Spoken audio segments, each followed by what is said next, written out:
Pavi category ചെയ്യുന്ന സമയത്ത് ഞാൻ കൺസീവ് ചെയ്ത പോലുള്ള ഒരു സിനിമയല്ല ദിലീപേട്ടൻ കൺസീവ് ചെയ്തിരുന്നത്.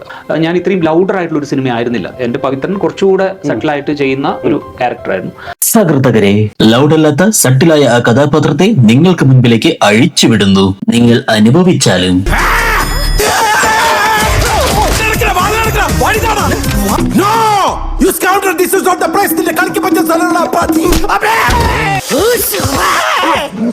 ദിലീപേട്ടൻ വരുമ്പോൾ സ്വാഭാവികമായിട്ടും അദ്ദേഹത്തിന്റെ ഓഡിയൻസിനെയും കൂടെ കാറ്റർ ചെയ്യുന്ന രീതിയിലായിരിക്കും അദ്ദേഹം ആ ക്യാരക്ടറിനെ മോൾഡ് ചെയ്യുന്നത്. ഈ കഥാപാത്രത്തെ വിടൂ. ഞാൻ ഉദ്ദേശിച്ചത് താൻ എന്തിനു ഉദ്ദേശിക്കുന്നു? എന്റെ ഫാൻസ് എന്റെ ജെട്ടി പിടിച്ചുകൊണ്ടുള്ള കോമഡിയും ബ്രാ പിടിച്ചുകൊണ്ടുള്ള സരസതയും കാണാനാണ് തിയേറ്ററിലേക്ക് വരുന്നത്. പിന്നെ ഞാനാണല്ലോ ഇതിന്റെ പ്രൊഡ്യൂസർ. അതെ, പടത്തിന്റെ പ്രൊഡ്യൂസറാണ് ദിലീപ്. അപ്പോ നമ്മുടെ ഇന്നത്തെ പടമാണ് പവി കെയർ ടേക്കർ. ഇതിലെ പേട്ടന്റെ പേരാണ് പവിത്രൻ അഥവാ പവി. ഇൻട്രോയിൽ തന്നെ പവിയും പട്ടിയും ഹെൽമെറ്റ് വെച്ചിട്ടുള്ള വരവാണ്. ഹെൽമെറ്റ് വെച്ച് വണ്ടി ഓടിക്കാത്തവർക്ക് നിങ്ങൾ ഒരു മാതൃകാ പുരുഷോത്തമനാണ്. എന്തോ ഭാഗ്യം ചെയ്ത ഹെൽമെറ്റ് ആണത്. കാരണം പിന്നീട് കാറ്റടിച്ച് 2 സീനിലെങ്ങാനും ആ ഹെൽമെറ്റിന് തലയ്ക്ക് മേളിൽ കയറി ഇരിക്കേണ്ടി വന്നുള്ളൂ. ഫസ്റ്റ് ഇംപ്രഷൻ കഴിഞ്ഞപ്പോ അതങ്ങ് ഒഴിവാക്കിയല്ലേ കള്ളൻ. പിന്നെ പിള്ളേച്ചൻ കണി കണ്ട പോലെ ഇതില് 5 നായികമാരാണ് ഉള്ളത്. മർമ്മപ്രധാനമായ നായിക നമ്പർ 5 പറ്റി പറഞ്ഞു തുടങ്ങാം. പവി വർക്ക് ചെയ്യുന്ന ഫ്ലാറ്റിലേക്ക് കത്ത് കൊടുക്കാനായി പോസ്റ്റ് വിമനായി ഈ പെൺകുട്ടി വരും. പിന്നീട് പവി പോസ്റ്റ് ഓഫീസിൽ പോകുമ്പോൾ ആ പെൺകുട്ടി അവിടെയും ഉണ്ടായിരുന്നു. പിന്നെ സീനില്ലാത്ത പെൺകുട്ടിക്ക് സീൻ ഉണ്ടാക്കി കൊടുക്കാൻ ഞാൻ മാജിക് ഒന്നും പഠിച്ചിട്ടില്ല. അതിനുവേണ്ടിയാണ് ആ പെൺകുട്ടിനെ കൊണ്ടുവന്ന്. അതൊക്കെ ഗോപാലകൃഷ്ണൻ ഒരു നമ്പർ അല്ലേ? അപ്പോ നായിക നമ്പർ 1 ഫോൺ ഒന്ന് വിളിക്കാൻ തരുമോന്ന് ചോദിക്കുമ്പോ സരസനായ പവി ഫോൺ അൺലോക്ക് ചെയ്യുന്നതാണ് ഇത്. ഫേസ് ഐ ഡി. അതെന്ത് പവി, നീ മുക്കിക്കൊണ്ടിരിക്കുമ്പോഴാ ഫേസ് ഐ ഡി രജിസ്റ്റർ ചെയ്തത്? പിന്നെ നായിക നമ്പർ 2 and 3 ആ ഫ്ളാറ്റിൽ വർക്ക് ചെയ്യുന്ന 2 പേർ. പവിയാണെങ്കിൽ പകൽ സമയങ്ങളിൽ ഫ്ളാറ്റിന്റെ കാര്യസ്ഥനും രാത്രി സമയങ്ങളിൽ ഫ്ളാറ്റിന്റെ വാച്ച്മാനുമാണ്. അവിടുത്തെ മോർണിംഗ് വാച്ച്മാനാണ് ജോണി ചേട്ടൻ. പുള്ളി ഇങ്ങനെ ഓരോ ആപ്പിളൊക്കെ അടിച്ചു മാറ്റി നടക്കും. പിന്നെ അവരുടെ ഓരോ തമാശ. ഈ വയറ് കാണാനോ? മോടെ ഇവർക്ക് വേറെ പണിയൊന്നുമില്ലേ? വയറ് കാണാൻ വേണ്ടി വീട്ടിൽ കയറി വരാന്ന് പറഞ്ഞു. പിന്നെ ഒരു ഫോട്ടോ എടുത്ത് വാട്സാപ്പിൽ ഇട്ട് കൊടുത്താ പോരെ?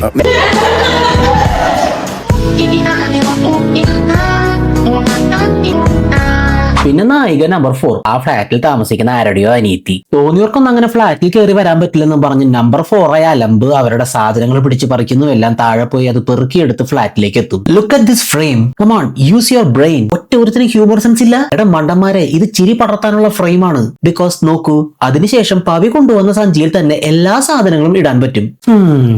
പഴയ ദിലീപേട്ടനെ തിരിച്ചു കൊണ്ടുവരണേൽ എന്തൊക്കെ കഷ്ടപ്പാടാ. അതും കഴിഞ്ഞ് അവിടെ നിന്ന് പോകുമ്പോ അടുത്തത് എന്തിനാടോ പഴയ ദിലീപിനെ കഷ്ടപ്പെട്ട് തിരിച്ചു കൊണ്ടുവന്നിട്ട്? എന്നിട്ട് ബോൾഗാട്ടി ചേട്ടൻ എത്തും. 10ാം ക്ലാസ്സിൽ കിട്ടുന്ന സൈക്കിള് ഷഷ്ടിപൂർത്തി കിട്ടിയെന്തിനാ തള്ളിക്കൊണ്ട് നടക്കാനോ? അങ്ങനെ പറഞ്ഞു കൊടുക്കണ. 2010 ചെയ്യേണ്ട കോമഡി 24 വന്നിട്ട് ചെയ്തിട്ട് എന്തിനാ ഊക്ക് വാങ്ങി കൂട്ടാനോ? അങ്ങനെ ഇരിക്കെ നായിക നമ്പർ 4 ഫ്ലാറ്റിൽ മരപ്പട്ടി കയറും പവി എത്തും. ആരും പേടിക്കരുത്, പ്രത്യേകിച്ച് കുട്ടികൾ. ദിലീപേട്ടന്റെ പടത്തിൽ ഈ ഡയലോഗിന്റെ അർത്ഥം മലയാറ്റൂർ പള്ളിയിൽ പെരുന്നാളിന് പോരുന്നോന്നല്ലാന്ന് മോനായിക്ക് അറിയാൻ സാറേ തോന്നി. അതങ്ങനെ വരൂ, അതങ്ങനെ സംഭവിക്കൂ. ഈ ലോകത്തിന്റെ ഒരു പോക്കേ. എന്നിട്ടാണ് 26ാം മിനിറ്റിൽ തുടങ്ങി 30ാമത്തെ മിനിറ്റിൽ അവസാനിക്കുന്ന പടത്തിന്റെ ഹൈലൈറ്റായ മരപ്പട്ടി സീൻ. പവിയുടെ അഴിഞ്ഞാട്ടം കാണാൻ അങ്ങോട്ട് ക്ഷണിക്കുന്നു. ഇനിയാണ് എന്റെ ഷോ. അഴിഞ്ഞാട്ടം തുടങ്ങുക. അഴിഞ്ഞാട്ടോ അഴിഞ്ഞാട്ടോ അഴിഞ്ഞാട്ടോ അഴിഞ്ഞാട്ടോ അഴിഞ്ഞാട്ടോ. ദിലീപേട്ടൻ ഇപ്പോഴും പഴയ പോലത്തെ കോമഡി ചെയ്യാൻ ശ്രമിക്കുന്നു എന്നല്ലേ പരാതി? ദിലീപേട്ട ഈ പടത്തില് ഏറ്റവും അധികം ആളുകൾ ചിരിച്ചൊരു മൊമെന്റ് ആണ് മരപ്പട്ടി സീക്വൻസ്. ആളുകൾ ചിരിച്ചു മറിയായിരുന്നു സംഭവം. ഇതാ കാരണം. മനസ്സിലായോ? പത്മശ്രീ കൊടുക്കേണ്ട ഐറ്റമാണ്. ഇവനെയൊക്കെ അക്ഷരം തെറ്റിക്കാതെ അവരാധകൻ എന്ന് വിളിക്കാൻ തോന്നും. പിന്നെ അവിടുന്ന് ഓണാഘോഷം. അതിന്റെ ഇടയിൽ ഉറിയടിയിൽ പെൺകുട്ടി ജയിക്കുമ്പോ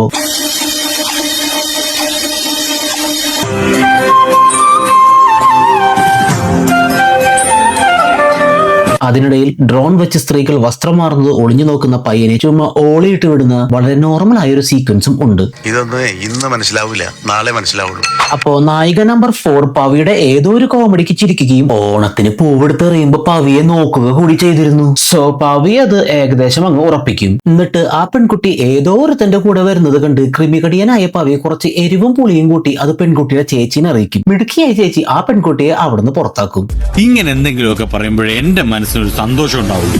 ഞാൻ എന്റെ സന്തോഷം നോക്കിയാ പോരെ. ഇതിനിടയിലും ഫണ്ണിത്തരങ്ങൾക്ക് ഒരു കുറവില്ല. ചാരി നിൽക്കുന്നു, വീഴുന്നു, ചാടുന്നു. ഇതെന്താ ചാടുമ്പോ മണിശബ്ദം? ഇതാണോ? ഈ ശബ്ദം കേൾക്കാനായിട്ട് ഏത് മണിയാണാവോ ഇയാളുടെ ദേഹത്ത് മെറ്റൽ കൊണ്ടുണ്ടാക്കിയേക്കുന്നത്? അങ്ങനെയിരിക്കെ പവിയുടെ ഹൗസ് ഓണർ അമ്മച്ചി പവിയുടെ അനുവാദമില്ലാതെ രാവിലത്തേക്ക് മാത്രമായി പവി താമസിക്കുന്ന റൂം വേറൊരാൾക്ക് റെന്റിന് കൊടുക്കും. കാരണം പവി വാച്ച്മാൻ ആയോണ്ട് രാത്രി ഇല്ലല്ലോ. എനിക്ക് എന്തെങ്കിലും എഴുതി വെച്ചാ മതിയല്ലോ, സിനിമ കാണേണ്ടത് നിങ്ങളല്ലേ. വൈകിട്ട് 6 മണി, കാലത്ത് 7 മണി. അതിനിടയിൽ ഇവിടെങ്ങാനും വന്ന മുട്ടുകാല് തല്ലി ഓടിക്കും ഞാൻ. പവിക്ക് വല്ല അസുഖവും വന്ന് കിടപ്പിലായാൽ എന്ത് ചെയ്യുമെന്ന് പോലും ചിന്തിക്കാതെ എഴുതുന്ന ഈ റൈറ്ററുടെ പേരെന്താണ്? എന്ത് ലോജിക്കാണ് ഈ തേങ്ങയിലുള്ളത്? സോ കൂടെ താമസിക്കാൻ വരുന്ന ആളെ ഓടിക്കാനായി പവി ഒരു ഐഡിയ കണ്ടുപിടിക്കും. ജനലിലൂടെ തുപ്പരുത്, എന്റെ കട്ടിൽ ഉപയോഗിക്കരുത്, എന്റെ മുറിയിൽ ഒരു കാരണവശാലും കീഴ്ശ്വാസം വിടരുത്. വേണ്ട, അതൊക്കെ ഒരു ഹോർലിക്സ് കുപ്പിയിലാക്കി വെക്കാം. എന്നിട്ട് അത് കുഴച്ച് പത്തിരി ഉണ്ടാക്കി നീ നിന്റെ ഉമ്മാക്ക് കൊടുക്ക്. കുളിമുറി കുളിക്കാനും പ്രാഥമിക ആവശ്യങ്ങൾക്കും മാത്രമുള്ളതാണ്. അതെ, അതിന്റെ ആവശ്യമില്ലല്ലോ, ഓൾറെഡി വീട്ടിൽ തന്നെ ഉണ്ടല്ലോ ഒരു. ഇതൊന്നും പറഞ്ഞിട്ട് ആ ആളുടെ സോപ്പ് എടുത്ത് ഇയാളുടെ ജെട്ടി കഴുകുന്ന സീൻ വരെ ഇതിലുണ്ട്. രസികനാണല്ലേ. ഓണറമ്മച്ചി അവിടെ താമസിക്കുന്നത് ഒരു പെണ്ണാണെന്ന് പറഞ്ഞപ്പോ ഓടിച്ചെന്ന് നോട്ട്സ് വലിച്ചു കീറുന്നു, സോറി പറഞ്ഞ് ലെറ്റർ എഴുതുന്നു. അനക്ക് കൂടെ താമസിക്കുന്നത് ആണാണെങ്കിൽ പുച്ഛമാണ് അല്ലടാ. ഇതൊന്നും ഈശ്വരേട്ടൻ കാണണ്ട. പുരുഷ കമ്മീഷൻ ഉണ്ടാക്കാൻ ഇതൊക്കെ ഒരു കാരണമാക്കില്ലെന്ന് ആര് കണ്ടു? എന്നിട്ട് പട്ടിയെ നോക്കി. എന്നാലും നിനക്കൊരു ക്ലൂ. വന്നത് പെണ്ണാണേന്ന്. അങ്ങനെ ഇരിക്കെ തന്റേതല്ലാത്ത കാരണത്താൽ ഫ്ളാറ്റിലെ ഒരു അന്തേവാസിയിൽ നിന്ന് പവിക്ക് ഒരു അടി കിട്ടും. ഹേവം പവി. ഇതൊന്നും ഇന്ന് മനസ്സിലാവില്ല, നാളെ മനസ്സിലാവുള്ളൂ. പിന്നീട് അവർ പരസ്പരം കാണാതെ കത്തുകൾ കൈമാറുന്നു, ഭക്ഷണം കൈമാറുന്നു. പവി അവൾക്ക് കൊതുക് വല കെട്ടിക്കൊടുക്കുന്നു. എന്താ ഒലിപ്പീര്. അതോടുകൂടി പവി അത് ഏകദേശം ഉറപ്പിച്ചു. എന്നിട്ടൊരു പാട്ട്.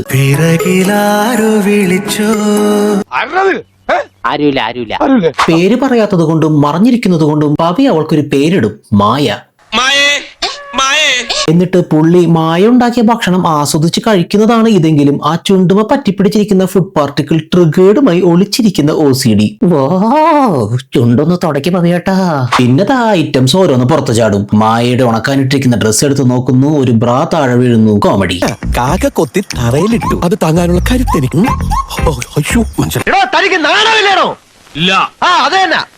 അവൻ വളർന്നു വന്ന ജീവിത സാഹചര്യം അതുപോലെയാണല്ലോ.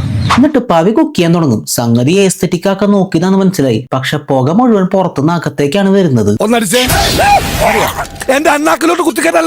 അങ്ങനെ ലാലേട്ടന് ദൃശ്യത്തിൽ ആഷിഖ് ബനായ പാട്ട് കണ്ട് കഴപ്പിളകിയ പോലെ പവിക്ക് റേഡിയോ അല്ലെ റൊമാൻറ്റിക് വർത്താനം കേട്ട് കഴപ്പിളകി മായയെ കാണാൻ രാത്രി തന്നെ ഇറങ്ങും.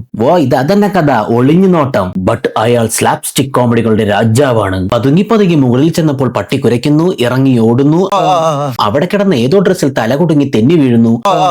അങ്ങനെ തന്നെ മതിലെടുത്ത് ചാടി ഓടുന്നു. പിന്നീട് മായ ഓണറമ്മച്ചിയുടെ വാട്സപ്പിൽ നിന്ന് ഒരു പാട്ട് പാടി പവിക്കയക്കും. മായയുടെ സ്വരം കേൾക്കുന്നതിനിടയിൽ ഈ സീൻ കാണിക്കും. എസ്തെറ്റിക് ആക്കാനായിരുന്നു അല്ലേ? അങ്ങനെ ചിന്തിക്കാൻ പോലും പാടില്ല. അങ്ങനെ ഒരു ദിവസം മായയുടെ കുറിപ്പ് വായിച്ച് പവി ഉറങ്ങുമ്പോൾ സ്വപ്നത്തിൽ ഒരു കിടിലൻ സ്വർണമായി മായ ഇങ്ങനെ വരും.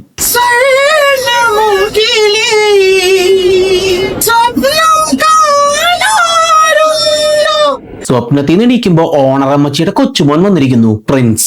ഈശ്വര, പേട്ടന്റെ വക ഞങ്ങൾക്കൊരു കിടിലൻ പ്രിൻസിനെ കിട്ടിയായിരുന്നു. ഇനിയും ഒരു പ്രിൻസിനെ താങ്ങാനുള്ള മുസ്ലിം പവർ ഞങ്ങൾക്കില്ല.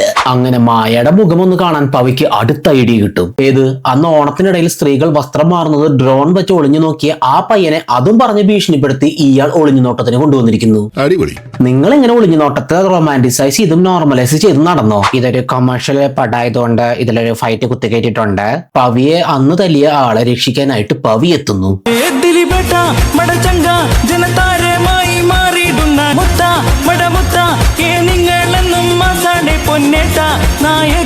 ജനകോടികൾക്കും താരമാണ് ടക്കിള് ടക്കിള് ടക്കിള് ടക്കിള് ഞങ്ങൾ ദിലീപ് ഫാൻസ്ഡാ.